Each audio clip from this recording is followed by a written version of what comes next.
We can see our breath in here. This is where we receive carcasses, hindquarters and front quarters. Some little blood droplets here on the floor. Yeah, that's part of the business.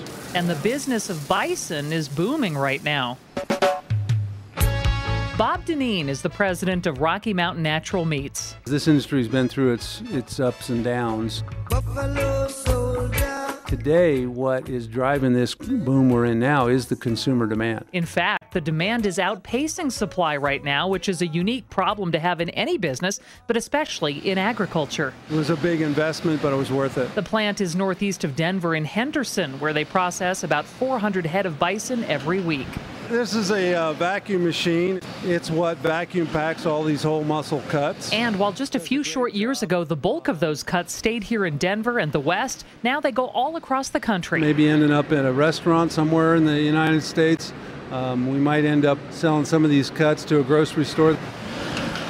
You got some busy beavers in here. This is the further processing area. This is where we do all the steak cutting, all the grinding, and those 1 pound packages of ground bison that you see, that's where those are made right here. There's no denying that a lot of this current bison boom is thanks to Ted Turner, who has all of his bison from all of his ranches around the country processed right here at Rocky Mountain Natural Meats. He's a great guy. He's a visionary. Is he the biggest bison rancher in the country? Significantly. He's the biggest. There's 14 ranches scattered across Montana, South Dakota, Nebraska, New Mexico, Kansas, Oklahoma. Oh, give me a home where the buffalo roam.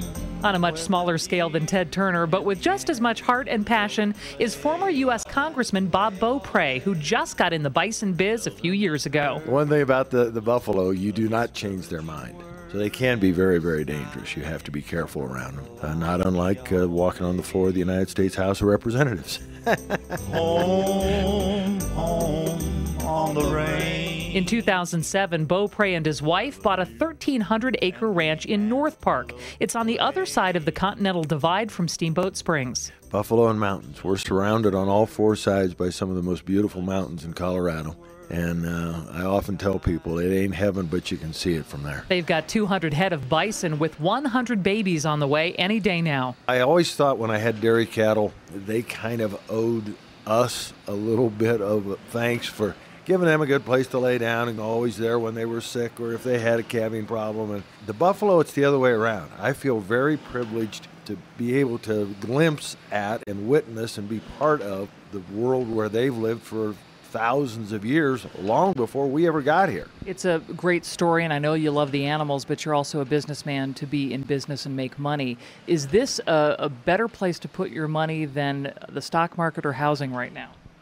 Yes, but it's not easy. The market, fortunately, right now is very, very good. But it's also one that is not as easy to get into as real estate or the stock market or many other places where you could put your money. In 2007, an animal ready for market was worth about $1,300. Today, it's almost doubled in price. It's still an industry that's, by comparison to the cattle industry in its infancy, but it's legitimate now. It's gone past the kind of the hobbyist, the fancier, let's try this, to now it's a legitimate industry and a rapidly growing one. But the beef industry probably isn't looking over its shoulder just yet. In the U.S., 30 million head of cattle are harvested every year, compared to roughly 60,000 head of bison. April Zesbaugh, News Radio 850, KOA.